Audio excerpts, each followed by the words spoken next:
Welcome back to The Outright Effect, a podcast in which unique perspectives challenge us to be better versions of ourselves. I'm Tempsy. And I'm Shelly. And today we're talking all things periods.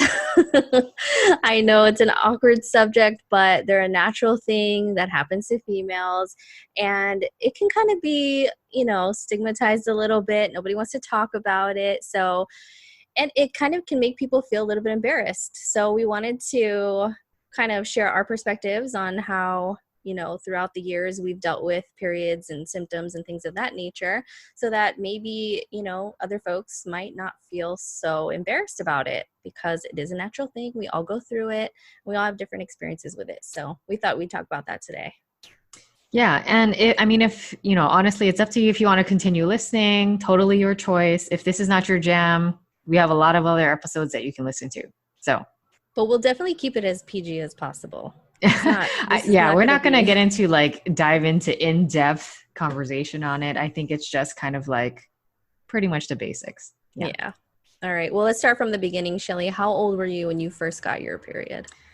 So I think I was in 5th grade. I know that by then I was already aware that it was going to happen at some point. We talked about it in school, and obviously, I was at home with both of my parents. So, seeing my mom kind of go through it and deal with it. I mean, it wasn't like a weird thing to me. It wasn't something I was scared about or anything like that. At home, I didn't have a full-on conversation with anybody about it, but I think it was just something that I observed that happened regularly. I don't even think I was keeping track how often, right? I mean, if you're really young, you're just kind of oh, this is happening to my mom or whatever, right? Right. And so I think I was generally prepared for when it happened. I don't remember being freaked out or anything like that.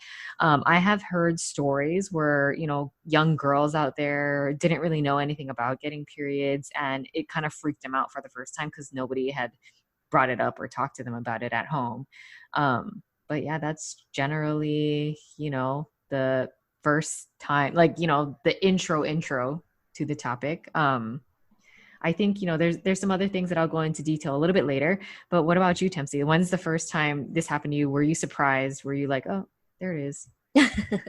I was in 4th or 5th grade, around the same age. But I was also educated about it in school. It's not like it was a surprise, but I do remember being scared of cramps, not debilitating scared. It was just oh, that's going to be painful. And I was right to be scared because it was painful. But everybody has their own experience. Mine just happened to be very painful. But it was funny because the doctor asked if they could x-ray my hand and compare it to an adult's bone density, because they considered it to be a little bit early for me to be getting my period. So it was weird that they asked me to do that, but they compared it to an adult's hand. And it turned out that my bone density was like an adult already. So that was kind of weird. That's interesting. I've never heard of that before, but I don't know anyone who's gone through that kind of process to examine that situation either. Me neither. It was super weird. I don't know why they wanted to do that, but they did. Yeah, I think too, at the time I had a friend who was a couple years older than me, and I think, there was another girl that I was close to in my class, and they were, clearly my friend who was a couple of years older, this was already happening to her, right? She was already having her period and stuff like that. And so I think, that kind of helped, hearing stories from friends, people, girls who were my age at the time, rather than just hearing about it at home from my mom. I think that kind of made it maybe a little bit easier to digest what was going to be coming up for me. So, I think it was great that I had friends to talk with about it. And I think, after my period happened for the first time, I was already aware. We did also talk about it at school in class. I think they had separated the girls and the boys to have this conversation or something, maybe took them into another classroom or something like that. So I already kind of knew what to do. I should carry a pad on in my backpack or whatever the case might be, and kind of how that might pan out. I don't remember clearly what was going on, but I don't remember being oh my God, what is, I wasn't overwhelmed or anything like that. And I think, at that point, I just had mentioned it to my mom, and it was just kind of okay, like, oh, it's happening now. Okay. And that was it.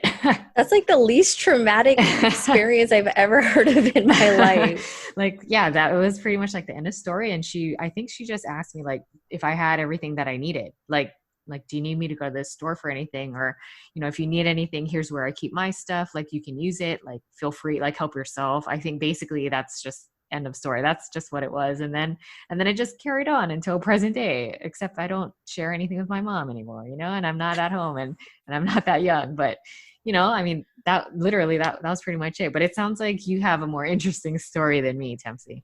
Well, because I got it earlier than we anticipated, we weren't prepared. Like, even though I had the knowledge of, what it was going to be like, we weren't prepared because we didn't anticipate it happening until later.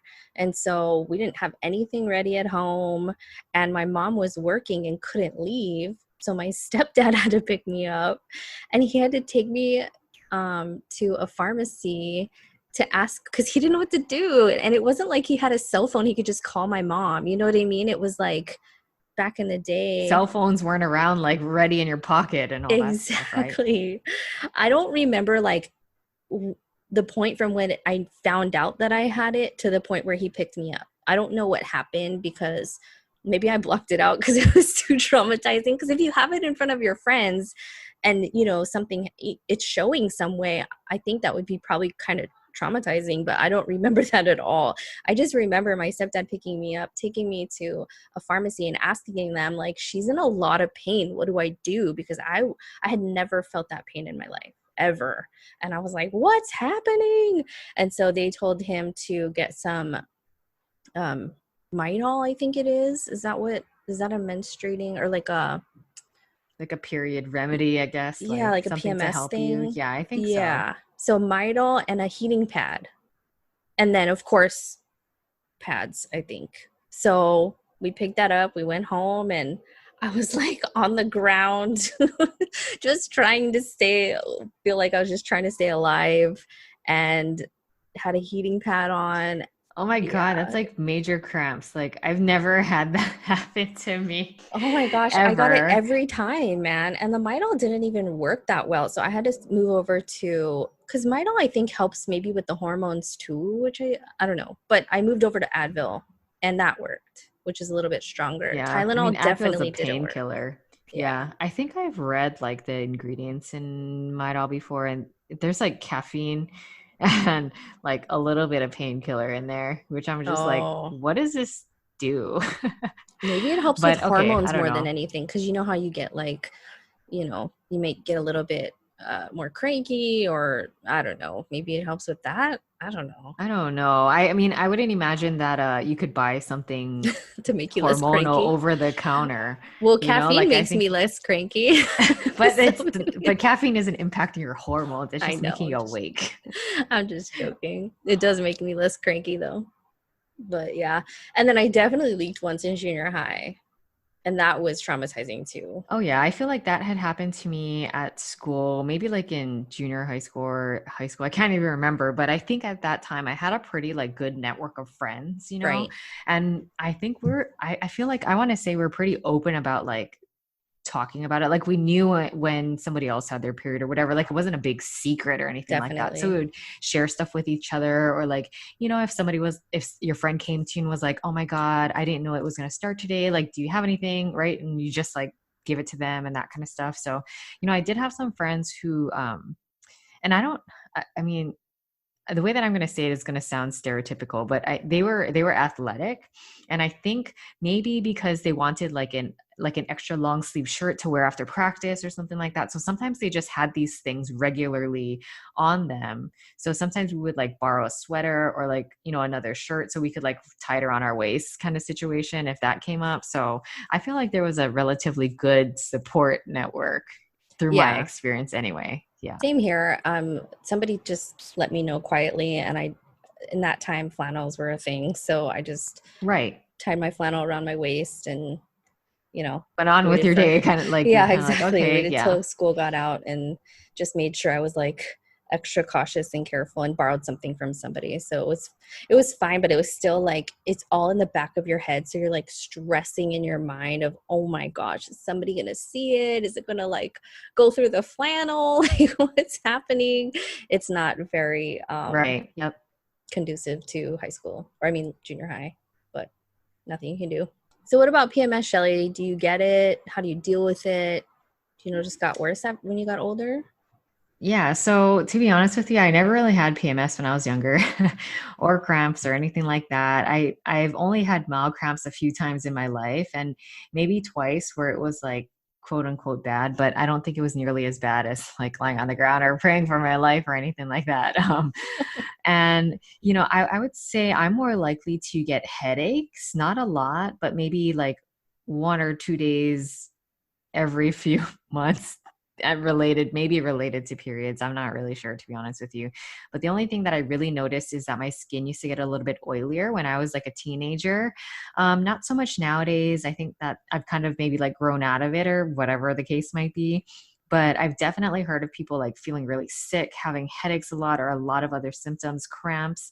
And to be honest with you, the only time I've ever had any symptoms similar to that is when I started using birth control several months ago. So I know that might sound weird to some people, starting birth control in your mid 30s, but the reason why I use it is actually to balance out my hormones because I found out that I have this thing called PCOS or polycystic ovarian syndrome. I would just say that if you're like a woman out there who is just kind of like noticing something that you feel like might be kind of off, because for me, I've always been irregular with my period. I never really got it on time, never really knew when it was going to show up. And I know that's more common when you're younger, like when you're first getting it, probably through high school, maybe a little bit through college. But I just never got on a natural routine. It just never happened. I would skip like 6 months. My normal was getting my period about every 2 months, if it did actually show up every 2 months. Wow. And so that prompted me, this was maybe like 3 years ago. So literally in my 30s, this was still happening to me. And that's what prompted me to go and check with my doctor. So, I mean, long story short, hormones are really weird, you guys. Like, listen to your body, consult with your doctor if you think something is going on that shouldn't be. And at the end of the day, like with PCOS, so one, I do go to an endocrinologist now, and she said I'm not a typical, like, looking at me, other, health issues or whatever you want to call it. I don't have those things that would be, more common with somebody with PCOS. So I'm kind of like this anomaly situation for her. I do have lower levels of estrogen. So essentially, I'm taking birth control so I can get the regular amounts of estrogen that my body doesn't currently produce. For bone health. So I through this process, I also found that I have low bone density for somebody in their 30s, and that would make me more likely to get osteoporosis later in life. So taking birth control now is going to help me in the long run, along with calcium and vitamin D, because I'm also vitamin D deficient. So all these things are working against me. So meanwhile, I'm not getting cramps, but I have all these other problems that I think are worse longer term. It all balances out, I guess. And to be honest with you, the only time I've ever started to experience some of these weird like symptoms that may be PMS related is after starting birth control. So I was literally like getting hot flashes, like sweating like through the night. I was like, oh my God, I had to like wake up every single night for like 2 or 3 months in the middle of the night to like go to the bathroom. I was like, I wasn't drinking water right before I went to sleep. I don't understand what's going on. But yeah, but I don't break out or get cramps. I don't know which one's worse. You tell me. Yeah, I don't know, but that's crazy. Yeah, I mean, it's I don't have those things anymore. I think my body's gotten used to it. So I'm not having any like crazy like hot flash situations or anything like that. right. So thank goodness. But Yeah, that's good. yeah. What about you? It sounds like you've had quite a bit of PMS symptoms, but Yeah. I mean, it's run the gamut: cramps, bloating, breakouts, attitude, bitchiness, you name it. I got it. And it's funny because I used to question my husband's fidelity, but only during that time. And he would give me the funniest looks like, are you serious? And he stopped me one time and said, you only do this during this time. So can you please try to stop, because it makes me feel really crappy that you don't trust me, but it's like only during this time. So he knew Oh, that it wasn't that it's not that I don't trust him. It's just right. my hormones are out of whack. And so he's like, come on, please. So whenever I start feeling that way during that time of the month, I just think to myself, like, what has he done to make me feel this way? Or what does he do to make me feel good about a relationship? Has he been secretive? Has he lied to me? No, like he hasn't done any of those things. Has he been spending less time, from the house or away from me, or not responding to calls or texts? Never. He actually texts me more, and I barely text back. So, I mean, I think, it's definitely because of, your hormones going crazy. So when I think about those things and ask myself those questions, I feel a lot better after. And then I don't kind of impact him by bringing them up, And because I think, yeah, I think it's good that, he noticed this and brought it up to you. So then you're aware, you're like, wait, yeah, that's weird. It's happening this same time all the time. Um, yeah, and I yeah, think, that's a good thing, right? He mentioned yeah, it. he's very perceptive. So he tries to think about it, and yeah, so that's a good thing. It's good to have a good partner who kind of thinks about it and doesn't really like, Recognizes, yeah. yeah, Yeah. So exactly. with your PMS symptoms, do you have any cravings? I do. I crave chocolate and sweets in general, and I just generally feel hungry. Like, especially with dieting, right? I Most of you know that I've been on keto for some time, and I took a break there for like a little bit, but on keto over time, you don't crave things like sugary snacks anymore if you're very strict about it. But when I'm, approaching that time, I start to crave like chocolate and stuff. And so I'll have to eat a little bit of peanut butter to try to get a little bit of sweetness without too much sugar or carbs, and that usually helps. But then I'm like generally hungrier, so it's like this kind of defeats the purpose of a diet if you're hungry all the time. It's like makes it even more difficult. But what about you? Do you have cravings? I feel like I just generally want chocolate, but Tempsy's worked with me and she knows that I usually want chocolate every single day at around 3 o'clock for some reason. I don't know why that is. It doesn't really So happen as much weird. anymore, but yeah, before, like literally out of nowhere, I'd just be like, I want chocolate. I'm like, why is it 3 o'clock and why do I want chocolate right now? Anyways, but yeah, I don't feel like I want a lot of sweets during that time. Like there's nothing I'm necessarily like craving, but yeah, I just want chocolate all the time. So I don't eat chocolate. I don't eat chocolate all the time. I just want it all the time. So how do you manage it each month? Like, what helps you get through it? I mean, I know it's a natural thing, and now for me, it's more regular because I take birth control, and now it's regular because I was skipping all the time. It was great. I never had to spend any money on anything. I just be like going on my merry way. So now it's actually annoying. I'm not used to carrying stuff in my purse. Well, I mean, now I know when it's going to show up, so at least I can plan for that. Because Yeah. before it would just kind of be like a huge guessing game. Like I'd be like, 2 months have passed, it might show up pretty soon. I don't know. I just got to carry stuff with me all the time, I guess. But so now I know. It helps me plan my life a little bit better, I guess. But honestly, like if I could choose skipping the whole experience, I would. So if I could go back to not taking birth control and getting a period once every 6 months, I would be fine with that. But I also don't want osteoporosis. So I guess I'll take the period. Fair Great. enough. It's funny that you say that, because when I was on birth control, it actually helped with the cramps. I just I've remembered heard that. that. I've heard that. Yeah. Yeah. I've I heard that didn't, it's supposed to do that and it's supposed to help you with like acne skincare issues as well. That's what I hear, but it does the it opposite for depends. me. Some of them help with acne and skincare, but some of them make it worse. It just depends. It But depends yeah. what's like in the ingredients, I guess, right? And Mhm. how your body's going to react to it. But yeah, I mean, generally speaking, I just think periods are inconvenient. Sure. And I'll be honest, I wish there are better products out there to help manage, like going through it now for me so often.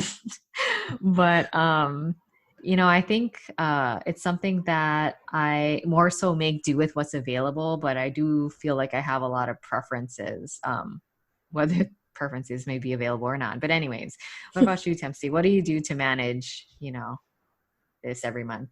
Well, since having a kid, I haven't gotten back on birth control. So definitely the cramps are back. And I've noticed that my flow is way heavier, but for a shorter period of time, if that makes sense. And with COVID-19, going around right now, you're not supposed to take Advil because it could cause respiratory issues when you're trying to, I mean, that's just what we've heard. So um, I only take Tylenol, which actually it only helps a little, to be honest, but any little bit helps around that time because it's quite painful. But I am one of those people who always forgets to have products on me, so I'll have to, when I was working with Shelly, I'd have to bother her about it. And or I'll just have to go to the store and get one of those little, packs. And I have like all these little packs hanging out everywhere, like because I forgot I bought it. And I'm like, I'm not usually prepared for this, so I'll just go buy one because I don't know if it's at the office or not. I'm gonna wait to the office for my car, so I'll just stop somewhere and buy it just in case. I'm just super forgetful. But it's not You know it's what's pretty funny? regular though. So I don't know why I do that. You know, it's funny though. I remember you would ask me like, "Hey, do you have like a tampons or whatever?" And it's so funny because that's when I wasn't taking birth control, so I would never carry anything on me because I'd be like, "It's going to be the next 6 months before I get my period." But we had another friend who always had, so who's very Like I'm prepared. like, I So don't have anything with me. I can't give you anything. Sorry. yeah, but so now I just put them everywhere. So I have like a couple in my purse, couple in my desk, couple here, couple there in the car. Da, da, da. So like That's so funny. I'll be able to find it somewhere because I just can't trust myself to have. So yeah. Are you looking into, have you considered trying any other of the I mean I think these products are not necessarily like brand new, but I think they're gaining more popularity. But any of the sustainable products out there like the cup or anything like that? No, I haven't tried them. There's like reusable panty liners or panties with liners in them. Yeah, yeah. And Hmm. I don't know, I guess it would be better for the earth, but I just feel like I would be worried all the time that it wasn't gonna Work as well hold. or something like Yeah. that. Yeah, yeah. So I haven't done that. And I've heard of the cup, but I've just never seen it and it doesn't sound fun. But I wouldn't be against it, if that Yeah, makes yeah. sense. So it's really funny because so I've purchased a few of these different things, but I haven't really gotten around to trying these things yet because sort of same as you. Like I'm like, is it gonna work right? Like what if I'm out and about? Like all that kind of stuff. And I thought to myself, like, man, I should have tried all this stuff when I was working from home because I wasn't going Oh anywhere. yeah, Like that's a good that would have point. been the perfect time because there was only like I was only working from home for 5 weeks. So I only had one chance to try any of these things. And then I went back to the office. So, I mean, I missed my opportunity. And actually, what I thought, because, at that time, like quarantine had just started, like it was a serious thing, like you really needed to stay home, barely go out. I was like, oh, shoot, like this is the perfect, I should have, because or I should have already figured out how to learn how to use the cup because I don't have to worry about going to the store and seeing all these empty shelves because everybody bought everything already. I was like, shucks. Well, I'm still working from home. Maybe I can test them out. Yeah, and to be honest with you, so I do agree. So I've just in passing seen a lot of ads or things on Amazon or like whatever website I happen to be on with a variety of these different types of products. And I guess at the end of the day, there are three things that I want to try. So one would be kind of like the like period underwear, right, that people are coming out with, but I don't think I would be one to use that for the whole day. Like I feel like I would use that like during a workout when I'm with my trainer, like that kind of situation where I know I'm only going to be using it for a short period of time, like maybe on a hike, maybe not on a heavy day, like, that kind of thing. I actually have friends who were recently pregnant or like had babies and they're considering using this postpartum as, like a just in case kind of thing. I'm like, that's actually, I feel like that could be a good idea. Like, I don't know. I mean, I haven't Yeah, gone through that, but I feel like that could be a good idea. that'd be a great Um, idea.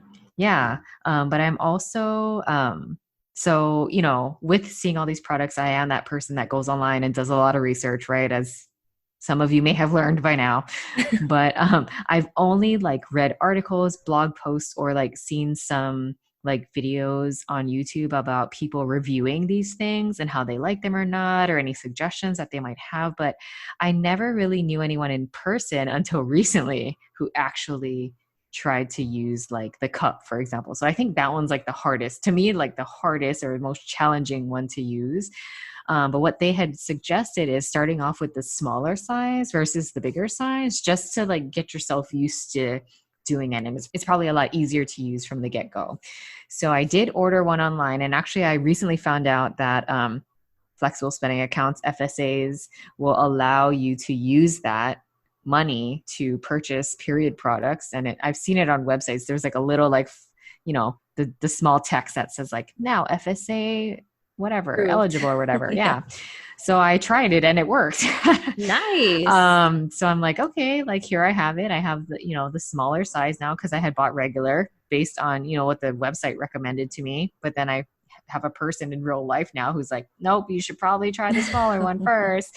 And I was like, all right, I'm gonna try to see if I can jump on board this thing. Well, what you could I'm do for is it. you could use that, and then if you're worried about leakage, you could use one of those absorption panties with Oh it so yeah. that Mm-hmm. because Then you're safe in all yeah, ways, right? because Yeah. I was on IG today and it came up and it said to use on your lighter days or your heavier days when you're worried about leakage. Mm-hmm. Mm-hmm. So you would have to use a Yeah. tampon and then, but in this case, why not? Yeah. Why And you could not? try both. Yeah, I know. At the same time. See, two birds, one stone, There you Yeah. go. Mm-hmm. Well, let me know how that goes. Mm-hmm. There's this funny thing that a comedian talked about in his latest special, that his daughter wanted a period party, and I was like, "Is this real or is this just a bit?" And it sounded real, like who could make that up, right? He just must have taken advantage of the situation that happened and just had to talk about it because it's so funny. So what he said was his daughter wanted to have a party where they got red velvet cake and they invited friends over and that she wanted to name her period, and she named her period Jason because of Friday the 13th. She got it on Friday the 13th. So I was just like, what is happening? Like, this would never come up. It never would have come up when I was, first getting my period. It was just so funny. But I thought, like, hey, I guess, like, I'm not against destigmatizing periods as a whole in general. So if that's what people want to do, like, go for it. It's a natural thing. There's nothing we can do about it. We as women get it. But having a party for it's kind of weird. So I thought I'd bring it up and see what your thoughts were on it. I know. It sounds like a birthday party, right? Like that kind of thing. Or like, I mean, red velvet cakes. Like you're cutting the cake. Like I was like, what? That's not what I thought you meant at all when you're like a period party. I was like, oh, they're just like, getting together with their moms, like a bunch of friends and their moms are there. And they're like, hey girls, like, this could happen to you soon or whatever. Right. Like Yeah. that's what I thought. That's funny. Yeah. So I just thought it was funny. Like, who does that? I don't know. It must be a new thing that's happening. And yeah. If you ever want to hear about that, that's the comedian is Bert Kreischer, and it was in his last special. I can't remember what it's called, but it's pretty funny.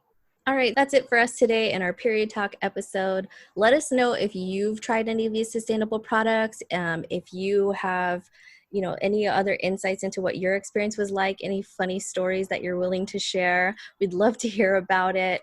We're always open to hearing what goes on with our audience. But thanks for listening to this episode of The Outright Effect today. You can find us at theoutrighteffect.com. Follow us on our social media accounts on Instagram, Facebook, and YouTube, all at The Outright Effect. You can also reach out by emailing us at theoutrighteffect@gmail.com. See you guys next time. Bye. Bye.